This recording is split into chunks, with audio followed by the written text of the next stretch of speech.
اللهم صل على محمد وآل محمد. ہماری جان ہے. میرا وہ مالک جو ہماری مشکلات کو حل کرتا ہے، جس نے ہمیں بخشنے کے لیے بہت سے وسیلے عطا کیے ہیں، بہت سی باتیں کہی ہیں، بہت سے طریقے بتائے ہیں، اور چھوٹے چھوٹے سے کچھ کام ہیں جن کے کرنے سے اللہ تعالی ہمیں بے بہا رزق بھی عطا فرماتا ہے اور زندگی میں خیر و برکت بھی دیتا ہے.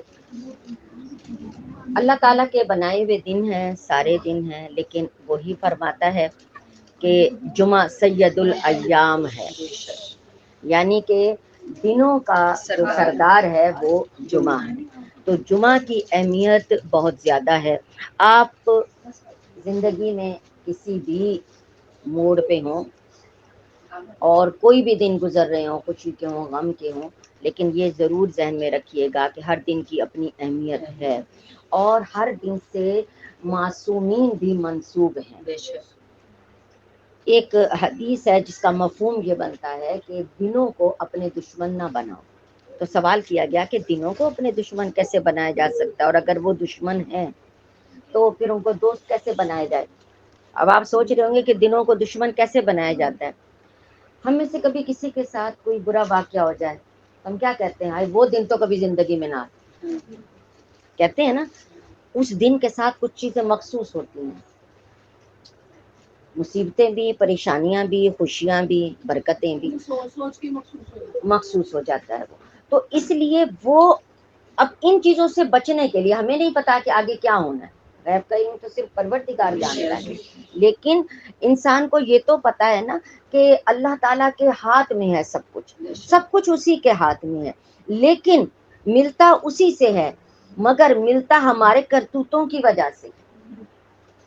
ہم اگر پہلے سے پیش بندی کریں گے، یہ سیلاب پچھلے سال آیا، اگر بند باندھے ہوتے یا پہلے سے منصوبہ بندی کی ہوتی. آخر یہ محکمہ آبپاشی کب سے قائم ہے، کتنے اس کے اخراجات ہیں، اس کا کیا کام ہوا.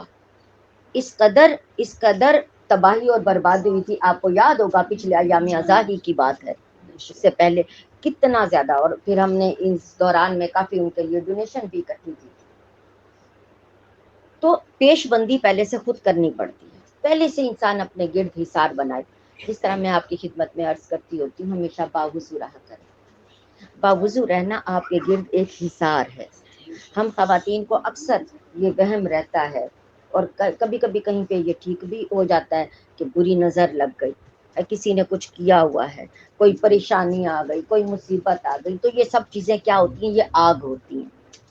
وضو آپ پانی سے کرتے ہیں، وضو آپ کے گرد ایک حالہ بنا لیتا ہے. جب آگ آپ کے گرد آتی ہے تو اس پانی سے وہ بجھ جاتی ہے.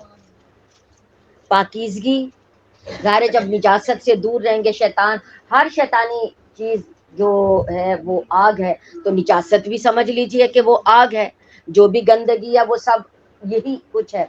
تو جب باوضو رہیں گے تو ظاہر سی بات ہے کہ پاکیزگی میں رہیں گے. پاکیزگی میں رہیں گے، بری چیزیں دور رہیں گی، برے لوگ بھی دور رہیں گے، ان کی برائیاں بھی دور رہیں گی، ان کی بد نظری بھی دور رہے گی. بس اپنے آپ کو پہلے تو اس چیز کے لیے تیار کر لیں کہ ہمیشہ ہم نے باوضو رہنا.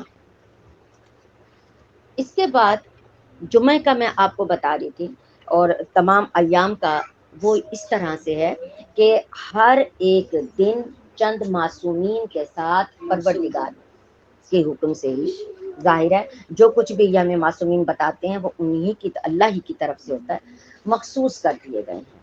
ہفتے کا دن رسول پاک صلی اللہ علیہ وسلم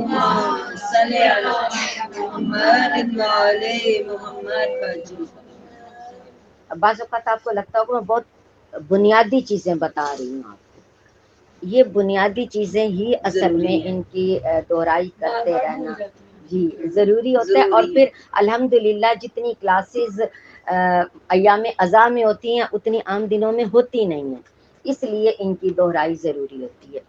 پیر ہفتے کا دن رسول پاک کے ساتھ ہے، اور طریقہ کیا ہے کہ فجر کی نماز کے بعد 2 رکعت نماز ادا کریں اور ہدیہ کر دیں رسول پاک. جب بعض اوقات پوچھتے ہیں نا کہ اچھا اس کی نیت کیا کریں، تو مجھے بڑا ہی افسوس ہوتا ہے کہ نماز آپ پڑھتے ہیں، نماز پڑھتے ہوئے یہ کوئی رٹنے والی چیزیں نماز پڑھتی ہیں، 2 رکعت فجر کی، واجب قربتاً الا اللہ، یہ تو آپ جو کر رہے ہوتے ہیں آپ وہ کہہ رہے ہوتے ہیں، تو جو آپ کر رہے ہیں وہ آپ کہیں گے، تو اس میں کسی سے پوچھنے کی کیا بات ہے؟ اب یہ 2 رکعت نماز جیسے میں نے کہا صرف توجہ کی بات ہے، نماز پڑھتی ہوں 2 رکعت ہدیہ برائے رسول خدا صلی اللہ علیہ وسلم قربتاً الی اللہ، کیونکہ جو بھی کام کریں گے، میں نے کہا نا قربتاً الی اللہ، جب یہاں پر آئے تو یہی سوچ کے آئیے، قدم بڑھاتے جائیں قربتاً الی اللہ، اللہ کی قربت کے لیے میں تو جا رہی ہوں، اور یقیناً اللہ ملے گا۔ یہ کیسے ہو سکتا ہے کہ جس سے ملنے کے لیے، جس کے قریب ہونے کے لیے جا رہے ہوں اور وہ ملے نا، وہ ضرور ملے گا۔ اس کے بعد اتوار آتا ہے، اتوار کا دن بی بی زہرا سلام اللہ علیہ اور مولا علی علیہ السلام کے نام اچھا، اب ان کے نام ہے تو پھر پوچھیں گے کہ اچھا پھر ان دونوں کی 2 الگ پڑھنی ہے؟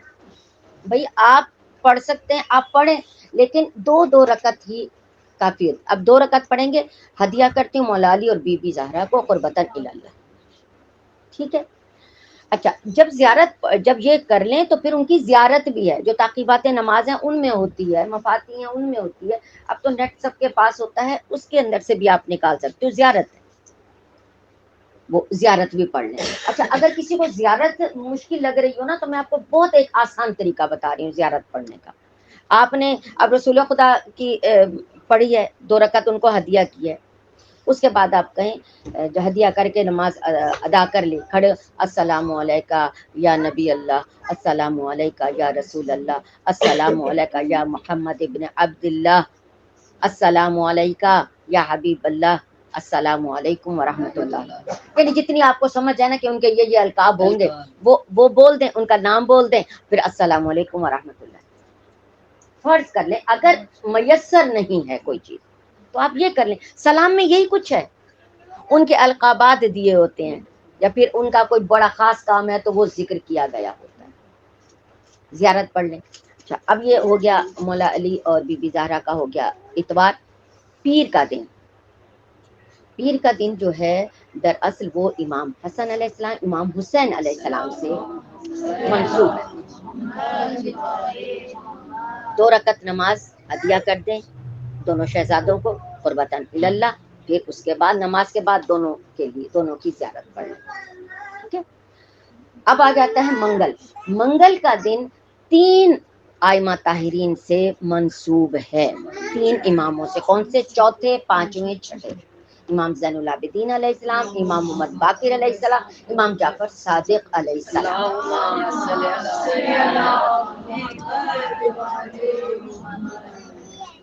اس کے بعد بدھ کا دن آ جاتا ہے، اور بدھ کا دن 4 اماموں سے منسوب ہے۔ وہ کون کون سے امام ہیں؟ 7ویں، 8ویں، 9ویں، 10ویں۔ امام موسیٰ کاظم علیہ السلام، امام علی رضا علیہ السلام، امام محمد تقی علیہ السلام، امام علی نقی علیہ السلام، ان 4 کو ہدیہ کریں۔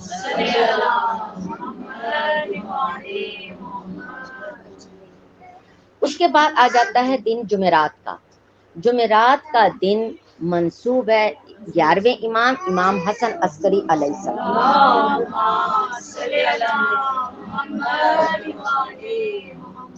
اسی طرح 2 رکعت نماز ادا کریں، اور 2 رکعت نماز کے بعد ان کی زیارت پڑھیں، ٹھیک ہے۔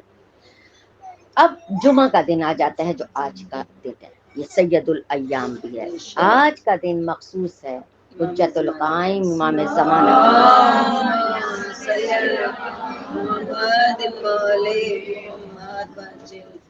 میرے وقت کے امام سے منسوب ہے، نماز ادا کریں۔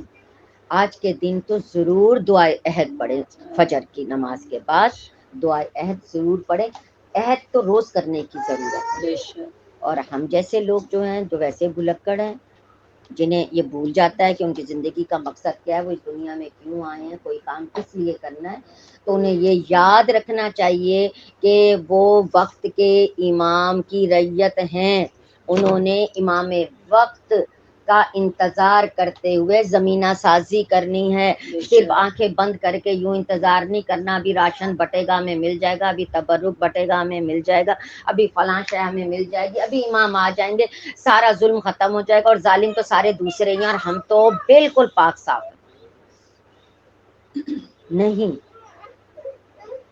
امام وقت کا انتظار اس طرح سے کرنا ہے کہ اپنا محاسبہ کرتے رہنا, اپنے آپ کو سوچنا ہے.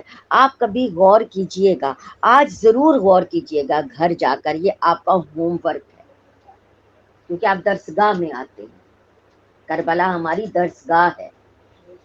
یہ کبھی نہ سوچا کرے اب ہماری کوئی عمریں, اب تو ہمیں یاد ہی کوئی نہیں, ابھی کچھ نہیں ہوتا کسی کو. ایک خاتون آئی تھی رسول پاک کے پاس, کہنے لگی آپ دعا کریں کہ میں جنت میں جاؤں. رسول پاک نے کہا کہ کوئی بوڑھی عورت جنت میں نہیں جائے گی. وہ روتی ہوئی چلی گئی. کہا کہ تم وہ ذرا کرو, جناب بلال رستے میں کیوں رو رہی ہیں؟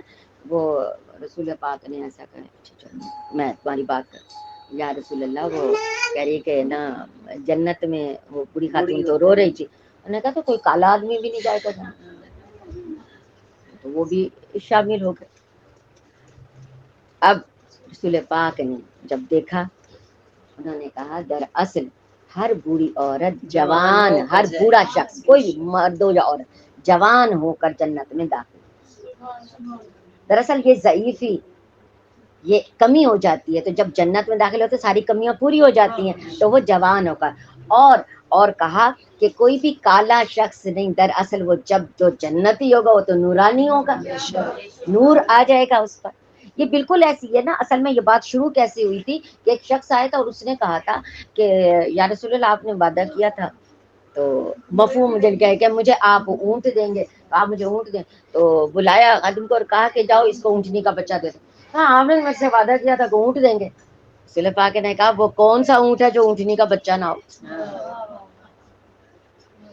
تو یہ سمجھنے کی بات ہے.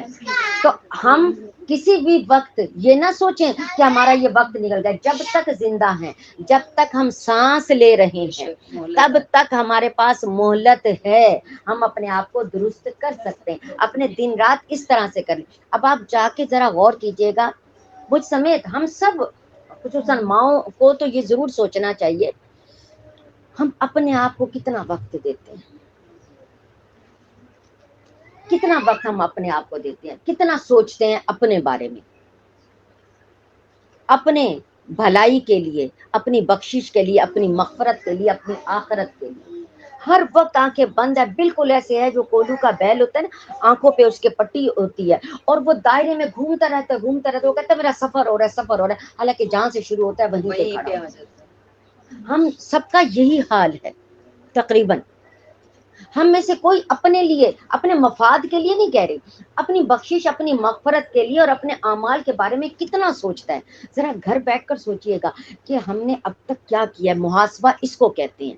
اس لیے رسول پاک کی ایک حدیث ہے جس کا مفہوم ہے رات کو سونے سے پہلے اپنے پورے دن میں جو کچھ کیا ہو اس کو سوچ کر سویا کرو.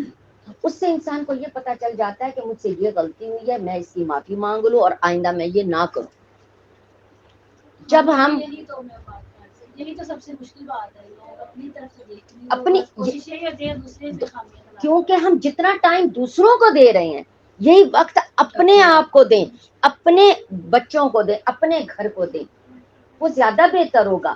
ہاں اس کے گھر بڑی بد سلیقگی ہے, اس کے گھر یہ ہے وہ ہے, آپ اس کی بجائے اپنے سلیقے کو مزید بہتر بنا لو.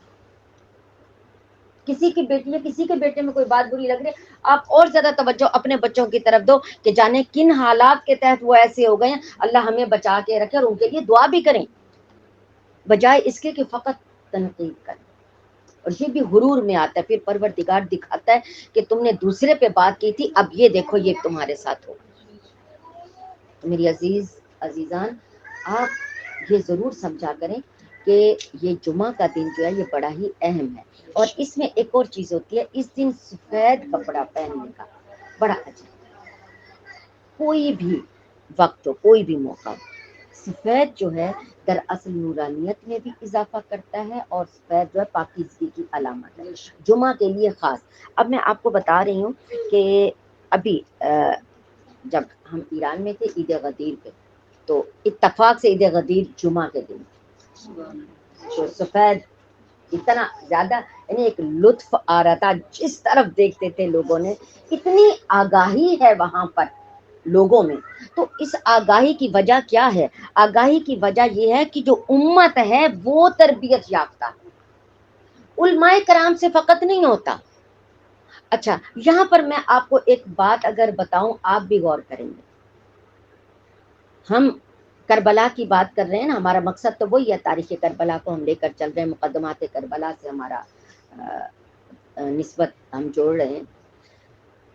جب امام حسین روانہ ہوئے تھے تو انہوں نے کیا کہا تھا؟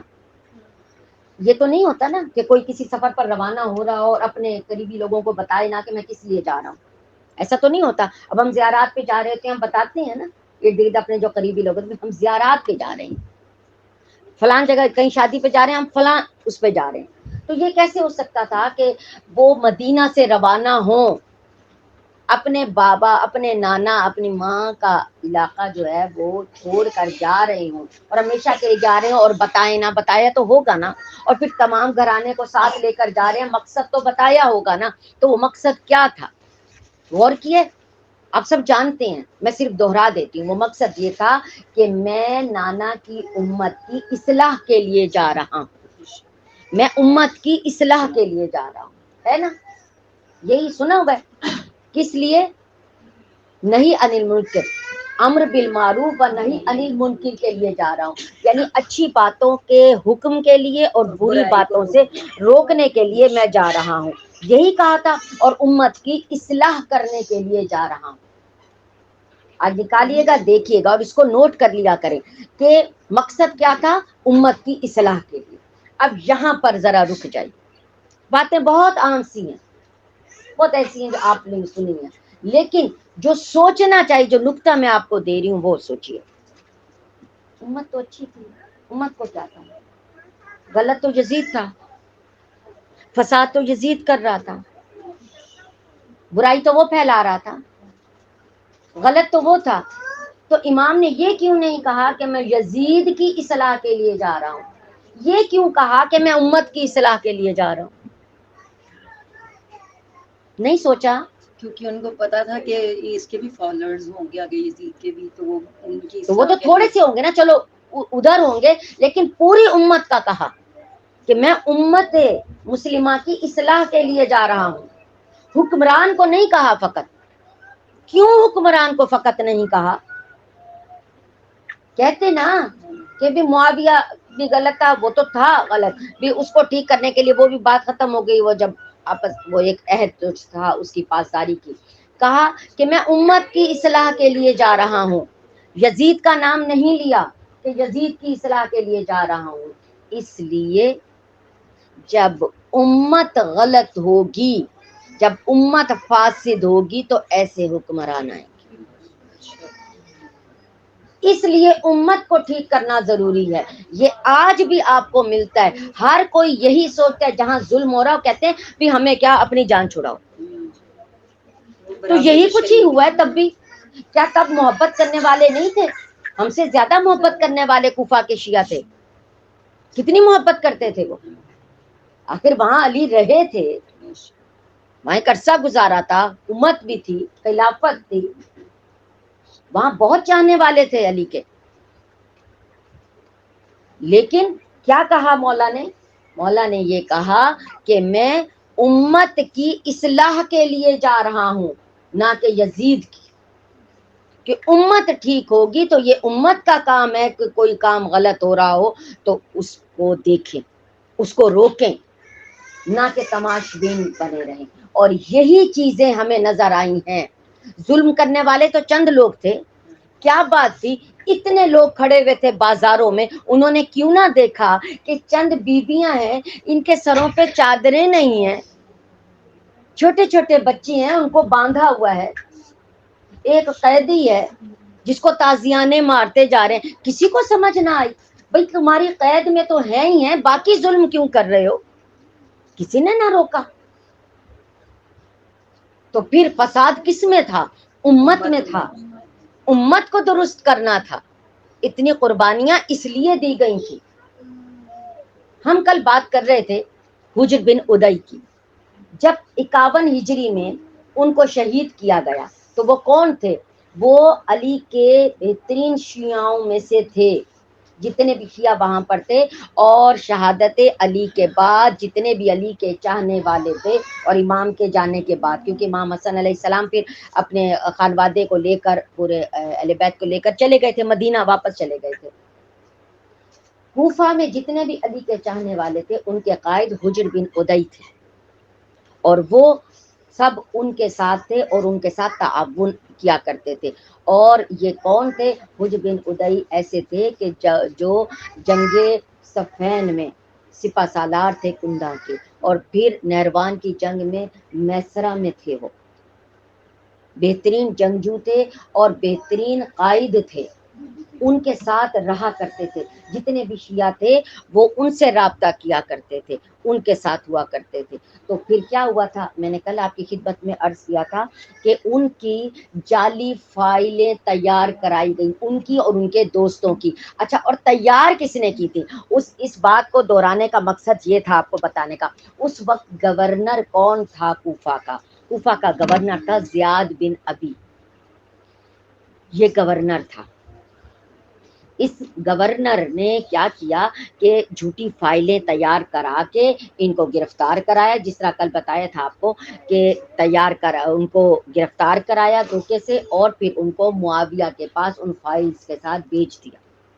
معاویہ نے دمشق کے قریب بستی ہے جسے مرج عذرا کہتے ہیں، وہاں پر ان کو رکھا اور اس جگہ پر انتہائی تشدد اور اذیت دینے کے بعد ان کو شہید کر دیا تھا، جناب حجر بن ادئی اور ان کے ساتھیوں. اب اس کے ساتھ کیا ہوا کہ اب ان کو تو شہید کر دیا. ان کی شہادت کے بعد عالم اسلام میں ایک بیزاری کی کیفیت پیدا ہو گئی معاویہ کے خلاف کہ یہ کیا کیا ہے. وہ تو بڑے عظیم المرتبت صحابی تھے اور مستجاب الدعوات تھے. جب کوئی دعا کرتے تھے وہ مستجاب ہوتی تھی اور لوگ ان سے دعا کروایا کرتے تھے. جو اللہ کے بہت قریب ہوتا ہے اسی کی اللہ فوراً سنتا ہے نا. تو آخر کوئی تو وجہ ہے. جیسے اب ہم باب الحوائج پہ جاتے ہیں کیونکہ ہمیں پتہ ہے کہ حاجتوں کا دروازہ یہ ہے، یہیں سے حاجتیں قبول ہو جاتی ہیں. اسی طرح سے یہ بھی ایک خوبی ہے مستجاب الدعوات. آپ کبھی ان کا حوالہ دیں. یہ بڑی بڑی شخصیات ہیں، ان پاکیزہ ہستیوں تک پہنچنا تو بڑی بات کی بات ہے. یہ جو ہستیاں جنہوں نے اپنی جانیں ان لوگوں پہ قربان کی، اصل میں دین حق کے لیے قربان کی ہیں. آپ ذرا کبھی ان سے توسل کر کے دیکھیں. آج کسی کا کوئی بھی کام ہے جا کر توسل کریں جناب حجر بن ادئی سے. یہ وہ ہیں کہ جن کا لاشا آج بھی اسی طرح سے موجود ہے جس طرح 1400 سال پہلے وہ دفنایا گیا تھا. جب آپ دیکھ لیں اب ہے اس وقت 1445 ہجری، اور میں جو آپ کو بات بتا رہی ہوں وہ 51 ہجری کی بات بتا رہی ہوں. تقریباً 1400 برس کی بات ہوئی نا، 6 برس کم. تو اب جب داعش نے حملہ کیا تھا اور انہوں نے قبر کو جب نکالا گیا دیکھا گیا تو بالکل ایسی تھا جس طرح ابھی تک نہیں کیا گیا. سبحان اللہ. آپ ان کا اس شہید کا دیکھیں، توسل کریں، 2 رکعت ادا کر کے ان کو ہدیہ کریں اور ان کا وسیلہ دے کر اللہ تعالیٰ سے دعا کریں اپنے کسی مقصد کے لیے. پھر آپ دیکھیں کہ پروردگار کے یہ کتنے قریب ہیں یہ لوگ. اب کیا ہوا، ان کو تو شہید کروا دیا گیا اور ہر طرف ذرا بیزاری پیدا ہونے لگی اور پھر سب کا رخ ہو گیا امام حسین کی طرف کہ یہ دیکھیں آپ ہمیں ان حالات سے بچائیں. اور یہ میں نے اس لیے آپ کو کل کوفہ کے خطوط بھی بتائے تھے کہ تب سے خط آنا شروع ہو گئے تھے، خط لکھے گئے تھے. اب کیا ہوا، صرف اسی پر ختم نہیں ہوا. اب معاویہ نے یہ دیکھا کہ لوگ میرے خلاف ہو رہے ہیں، اب الٹا اس نے مزید خوف دلانے کے لیے، اب آپ سے بہتر کون جانتا ہے، آپ ساری سیاسی حالات دیکھ رہے ہیں، خوف زدہ کرنے کے لیے کہاں کہاں چھاپے مارے گئے. ذرا پتہ چل جائے یہ فلاں پارٹی کا ہے، پکڑ کر لے گئے، کہاں لے کر گئے، کتنے دن رکھا، کب تک رکھا، ابھی تک رہا کیا یا نہیں کیا. اب آپ کے سامنے تو ان کا ایک ساتھی تھا، جناب حجر بن ادئی کا ساتھی تھا، جس کا نام تھا عمرو بن المحق خزائی. وہ بہت قریبی دوست تھا، جناب حجر کا بہت قریبی دوست تھا. اس کے لیے چھاپے مارنے لگے. تو وہ جو ہی ان کو پتا چلا تھا کہ ان کی شہادت ہو گئی ہے وہاں پر دمشق میں مرج عذرا میں، تو وہ وہاں سے چلے گئے تھے موصل میں. اور موصل کے پہاڑوں میں، وہ موصل کے جو پہاڑ ہیں، پہاڑی علاقہ ہے، موصل آ جاتا ہے بغداد اور کربلا کے درمیان میں علاقہ ہے. اور وہاں پر موصل پر سامرا کے بھی قریب میں بنتا ہے، اور بڑا ہی وہ ایسا علاقہ ہے جس پر داعش نے بڑا عرصہ قبضہ کیے رکھا ہے، اور وہاں سے وہ لوگ جو ہے حملے کیا کرتے تھے. عراق نے بھی بڑے مشکل حالات دیکھے ہیں. یہ ابھی آپ کو میں موجودہ حالات چند برس پہلے کی بات بتا رہی ہوں. بہرحال وہی موصل تھا، وہاں پر وہ چلے گئے تھے، وہ پہاڑی علاقہ، اور وہاں کی غاروں میں رہنا شروع کر دیا تھا. آپ دیکھ لیں کہ کیا حالات ہوں گے اس وقت. غار میں رہنا شروع کر دیا. اب اس نے کیا کیا، زیاد بن ابی نے حکم دیا موصل کے حاکم کو کہ تم ان کو گرفتار کرو اور میرے پاس بھیجو. اس نے اپنے لوگوں کو بھیجا، اس نے تمام شہر میں مارے پھرے، بالآخر غاروں کی طرف گئے. وہ مل گئے عبد المحق، وہ جو عمر المحق تھے قضائی، وہ مل گئے، ان کا سر قلم کیا، اور وہ سر اس نے کوفہ میں بھیجا. جب سر کوفہ میں بھیجا تو اس نے کہا، زیاد بن ابی نے کہا کہ اس سر کو شہر با شہر پھرایا جائے تاکہ لوگوں کو یہ پتا چلے کہ جو ان کا ساتھی ہے، جو علی کا شیعہ ہے، ان کے ساتھ ہم ایسا کریں گے، جو معاویہ کا مخالف ہوگا اس کے ساتھ ہم ایسا کریں گے. وہ پہلی بار ہے کہ اس کو شہر با شہر پھرایا گیا زیاد بن ابی کے حکم سے. اور کہتے ہیں کہ اس نے ہی یہ جب سر بھیجا تھا، وہاں پر بھیجا، شام میں بھیجا تھا، تو جتنے بھی شہر سے گزرے، یہ پہلا عالمی اسلام میں، دین اسلام کے آنے کے بعد یہ پہلا سر ہے جو شہر با شہر پھرایا گیا. اس کو لے کر گئے، اور پھر جب دمشق میں پہنچایا گیا، بتایا گیا، تو معاویہ کے حکم سے نیزے پر اس سر کو چڑھا دیا گیا. یہ پہلا سر ہے جو نیزے پر چڑھایا گیا. عمرو بن المحق خزائی، یہ لوگ اس بات کے حقدار ہیں کہ ان کا تذکرہ کیا جائے. جب ایسا ہوا تو یہ بھی بہت پاکیزہ کردار انسان تھے. لوگوں میں ایک نفرت سی پیدا ہونے لگ گئی. نے کہا کہ یہ کیا ہو رہا ہے، اس نے کیا ایسا کیا. لوگوں کے اندر پھر ایک انتقام کا جذبہ پیدا ہونا شروع ہو جاتا ہے. ایسے میں ہوتا یہ ہے کہ جو برے لوگ ہوتے ہیں، بجائے اس سے کہ اس سے کچھ سیکھیں، وہ اپنی برائی میں مزید آگے بڑھنا شروع ہو جاتے ہیں، مزید سختیاں کرنے لگ جاتے ہیں، اور ایسا ہوتا ہے. بہرحال یہ جو کچھ ہوا، اس کے بعد آگے کے جو مسائل ہیں وہ بڑھتے گئے. لوگوں کے اندر یہ شعور آتا گیا کہ یہ کیا ہو رہا ہے. پھر جب وہ حج کے جگہ پر گئے تو وہاں پر بھی لوگ بات کرتے تھے. لوگوں میں آہستہ آہستہ یہ آگاہی آنے لگی. اب بات آتی ہے اس شخص کی جس کا نام میں نے ابھی بتایا آپ کو، گورنر تھا کوفہ کا، زیاد بن ابی. یہ کون تھا جانتے ہیں؟ یہ کون تھا؟ یہ عبید اللہ ابن زیاد کا باپ. یہ جب آپ کسی کو کچھ کرتے دیکھتے ہیں نا تو سمجھ جایا کریں، اگر کوئی برائی کر رہا ہوتا ہے تو یہ بھی نسلوں سے آ رہی ہوتی ہے. کوئی نہ کوئی ایسی بات ہے کہ اتنا شقی القلب کوئی ایک عام انسان نہیں ہوتا، اچانک نہیں بنتا. یہ زیاد بن ابی جو ہے عبید اللہ ابن زیاد، تو پھر اس کا بیٹا عبید اللہ ابن زیاد ہی ہو سکتا تھا نا، ایسے شخص کا. اور یہی بات ہے، یہیں سے ہم اپنے اس مضمون کو کامل کرتے ہیں آج کے لیے، کہ آپ کو اگر یاد ہو تو جب کوفہ میں آمد ہوئی تھی، لوگ انتظار کر رہے تھے امام حسین علیہ السلام کا کہ وہ ابھی آئیں گے، کیونکہ انہوں نے کوفیوں نے خط لکھے ہوئے تھے اور ان کو یہ پتا چل چکا تھا کہ حسین روانہ ہو چکے ہیں مدینہ سے، اس کے بعد مکہ سے روانہ ہو چکے ہیں اور وہ آ رہے ہیں کوفہ کی طرف. اور وہ آ بھی رہے تھے، لیکن وہ تو راستے میں ان کو لے جایا گیا، دوسری طرف چلے گئے.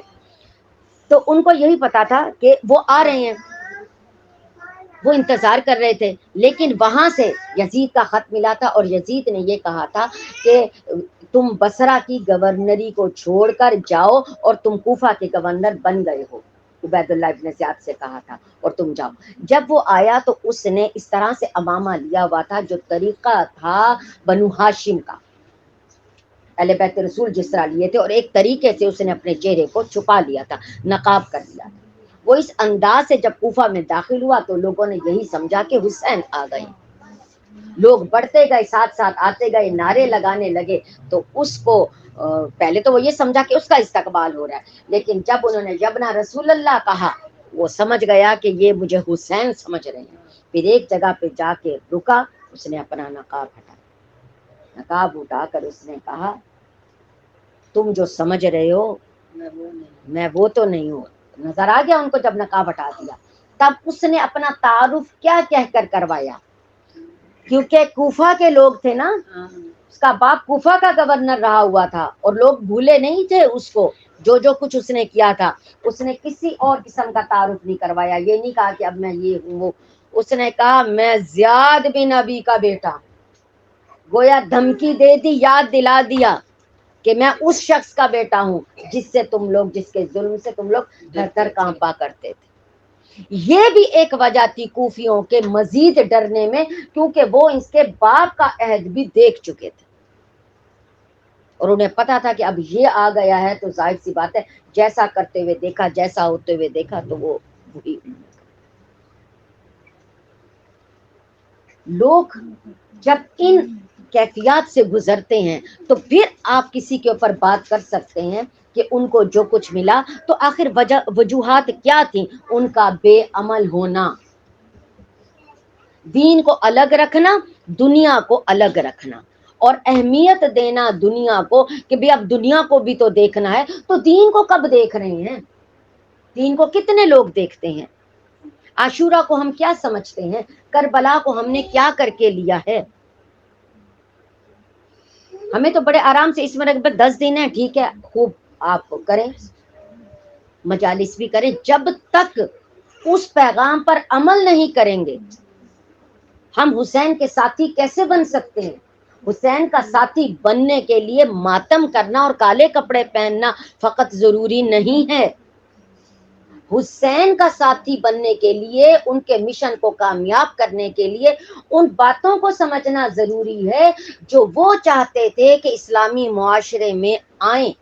اسلامی معاشرے کو انہوں نے نہیں بنایا تھا، وہ تو اللہ کے حکم سے دین الہی پہنچ چکا تھا، رسول پاک کے ذریعے سے قرآن پاک میں سب موجود تھا، وہ تو فقط دین الہی کے نفاذ کے لیے تھے۔ تو دین الہی کا نفاذ صرف امام نے یا نبی نے نہیں کرنا ہوتا، اس کے لیے امت کی ضرورت ہوتی ہے، اور جب تک امت کی اصلاح نہ ہو تب تک شریعت نہیں نافذ ہو سکتی، تب تک دین الہی نافذ نہیں ہو سکتا۔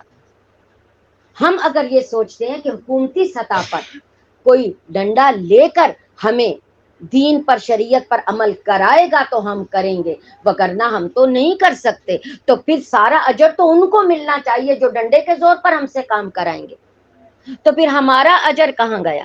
جس طرح کہتے ہیں فلاں نے بڑی اچھی مجلس پڑھی، کیا رکت تھی، کیا مصائب اس نے پڑھے، تو پھر اس نے جو پڑھا آپ اس پر روئے تو اجر تو اس کو ملا۔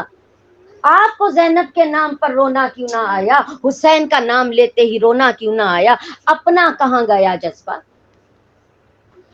ہاں ایک یہ ضرور ہوتا ہے ماحول کی وجہ سے یا پڑھنے والے کے ذکر کی وجہ سے تھوڑا سا اثر ہو، لیکن اصل میں تو سمندر ہمارے اندر ہوتا ہے۔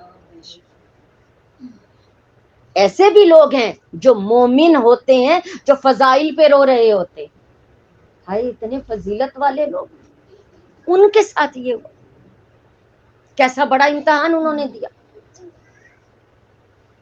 تو ہر ایک کم از کم اتنا تو کر سکتا ہے، اپنے اوپر نافذ کر لے اپنے دین کو، حکومتی سطح پہ مت دیکھیے، مت جائیے اس پر۔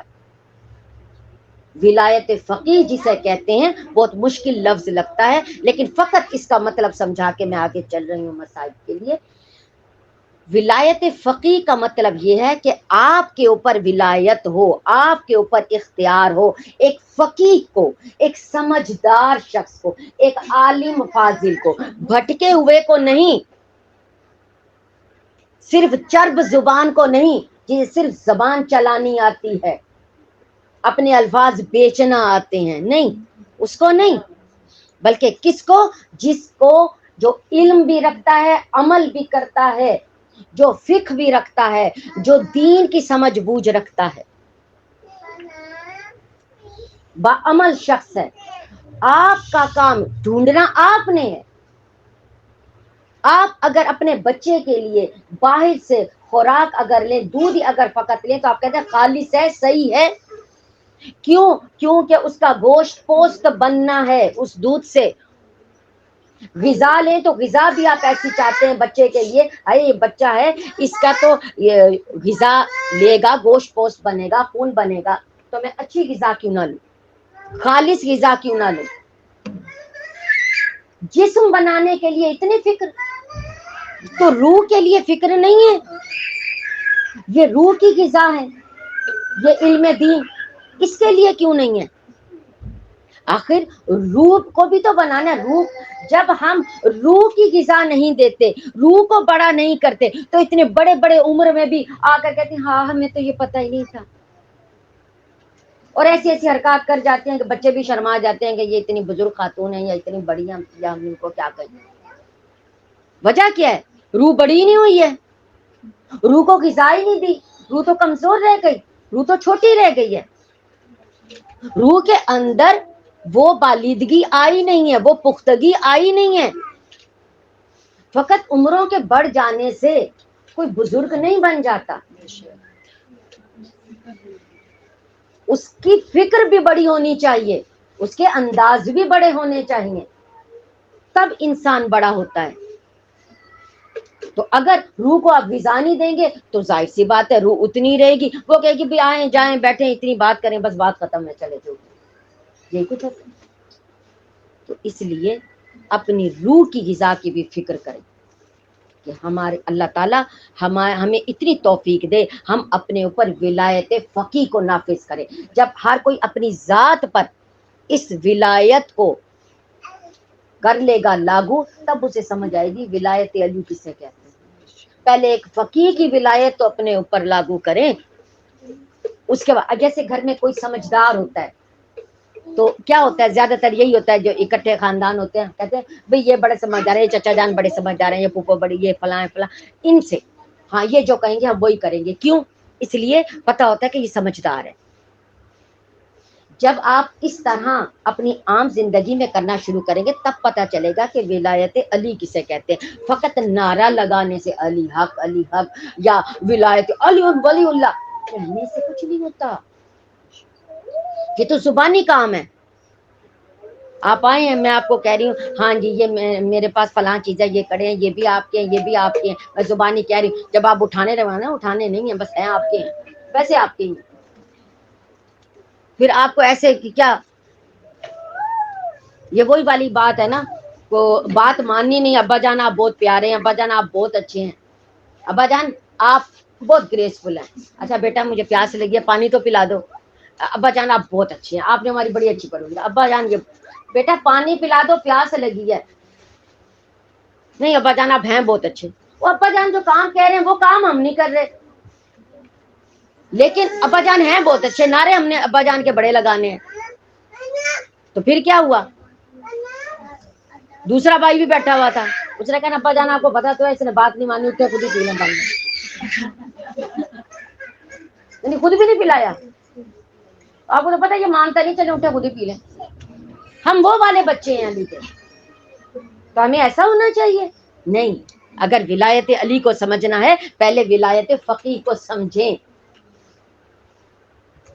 اور انشاءاللہ تعالی پروردگار کربلا کے صدقے میں ہمیں ضرور وہ عقل و شعور دے گا، ہماری آنے والی نسلیں زمینہ سازی کریں گی امام مہدی آخر الزمان کے لیے۔ اللہم صلی علی محمد وعلی محمد، اسلام کے زور امام زمان بلند تر صلوات۔ اللہم صلی علی جمعے کا دن ہے اور امام وقت کے ظہور کے لیے ضرور دعا کرنی چاہیے، اور امام وقت کی پہچان ہی دراصل انسان کا ایمان ہے۔ اگر کوئی انسان کے ایمان کو جج کر سکتا ہے تو وہ وہی شخص ہے۔ اگر کوئی جاننا چاہے کہ مجھ پہ ایمان ہے یا نہیں ہے تو اپنے وقت کے امام کو پہچانتا ہے۔ آج 2 محرم ہے، راستے میں ہے، آتا ہے لشکر جناب حر کا۔ حر یہ ضرور جانتے ہیں کہ یہ امام وقت ہیں، لیکن وہ جس ڈیوٹی پر تھے، آرمی کے بہت بڑے کرنل تھے، وہ آ رہے ہیں، انہیں یہ کام دیا گیا تھا، سونپا گیا تھا، ان کو یہ نہیں بتایا گیا تھا، ان کے علم میں یہ نہیں تھا کہ یہ کس نہج پر لڑائی جائے گی۔ انہیں یہ کہا گیا تھا کہ حسین کو کوفہ آنے سے روکنا۔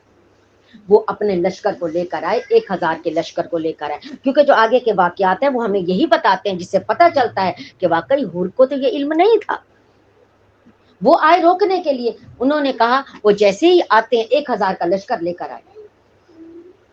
کہتے ہیں بنی مقتل کے مقام سے جب وہ آگے بڑھے تو وہاں پر پانی بھر لیا تھا امام حسین علیہ السلام نے۔ جیسے ہی وہ لشکر آیا تو امام نے دیکھا کہ بہت پیاسے ہیں، کہا عباس ان کو پانی پلاؤ، سب کو پانی پلایا۔ اس کے بعد جانوروں کو دیکھا، ان کی زبانیں باہر آ رہی تھی، کہا جانوروں کو بھی پانی دو، پیاسے جانوروں کو بھی پانی پلائے۔ اس کے بعد کہا کہ ہاں حر کیا بات ہے، کہا کہ لیکن پہلے نماز کا وقت ہو رہا ہے، تو آپ پانی وانی بھی پی لیا ہے تو آپ اپنا نماز ادا کریں، ہم ادا کرتے ہیں۔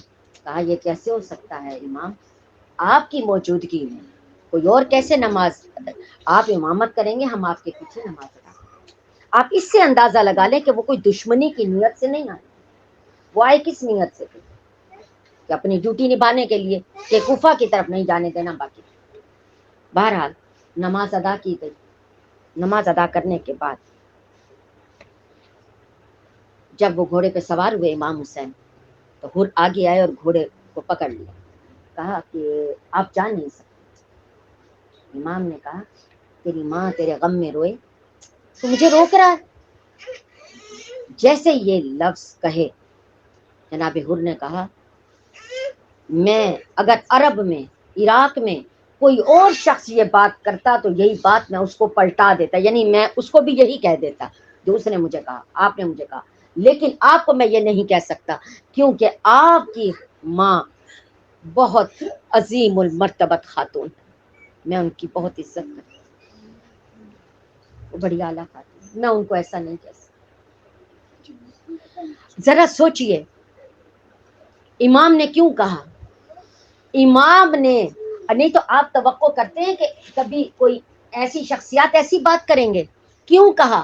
امام دراصل اس کے اندر کا ایمان ہی تو جگانا چاہ رہے تھے، یہی بتانا چاہ رہے تھے جس کے لیے سامنے آ کے کھڑے ہوئے ہو، دیکھو تو صحیح وہ کس ماں کا بیٹا ہے، یہی بتانا تھا، یہی وجہ تھی۔ شب عاشور کو تڑپتے رہے جناب حر، تڑپتے رہے کہ میں کیا کروں، سمجھ نہیں آ رہی۔ پھر گئے عمر ابن سعد کے خیمے میں گئے، کہنے لگے تب تک بھی یقین نہیں تھا کہ جنگ ہوگی، کہا کیا واقعی ہم جنگ کریں گے صبح حسین کے ساتھ؟ تو عمر ابن سعد نے کہا ہاں ہاں ہم بالکل لڑیں گے، ہم ان کو قتل کریں گے اور ان کو ختم کر دیں گے۔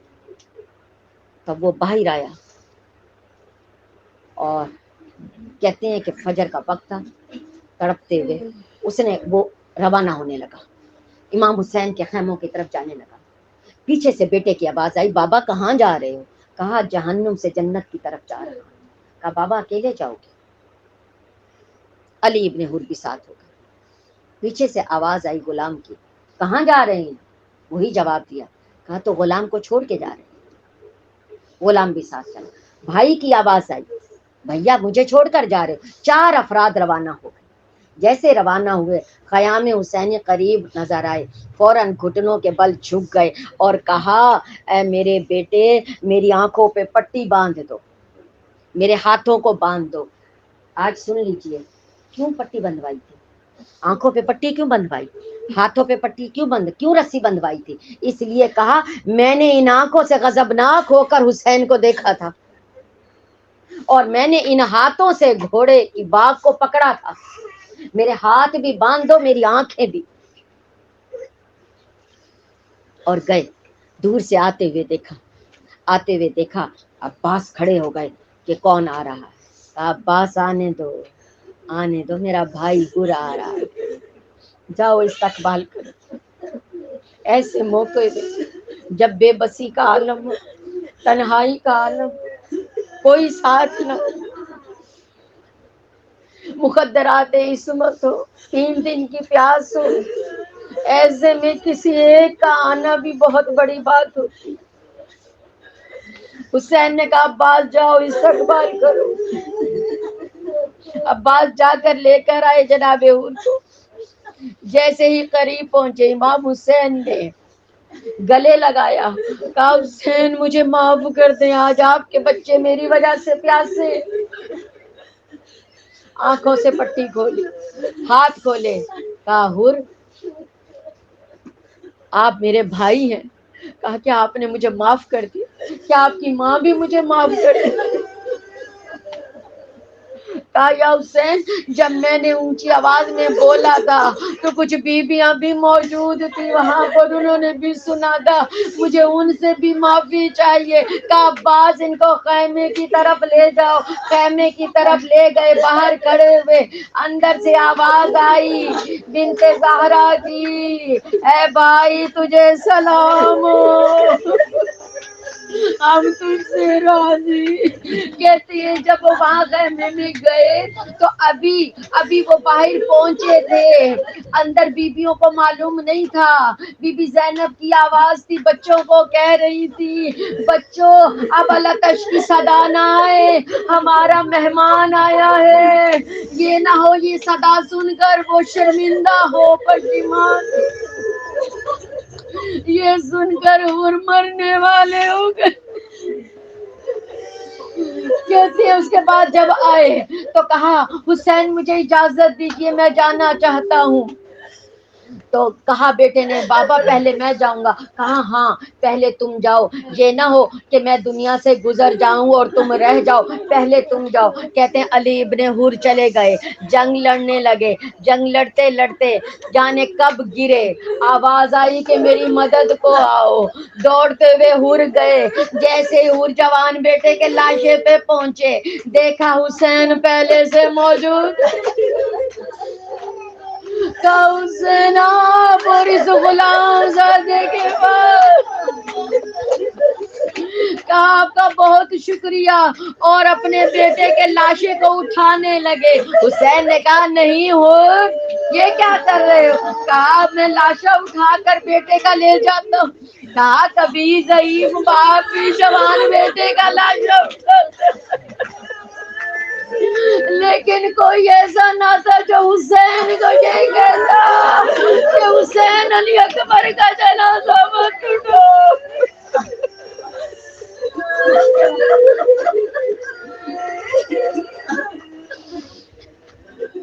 لعنت اللہ علی القوم الظالمین، لعنت اللہ علی القوم الفاسقین، لعنت اللہ علی القوم الکاذبین.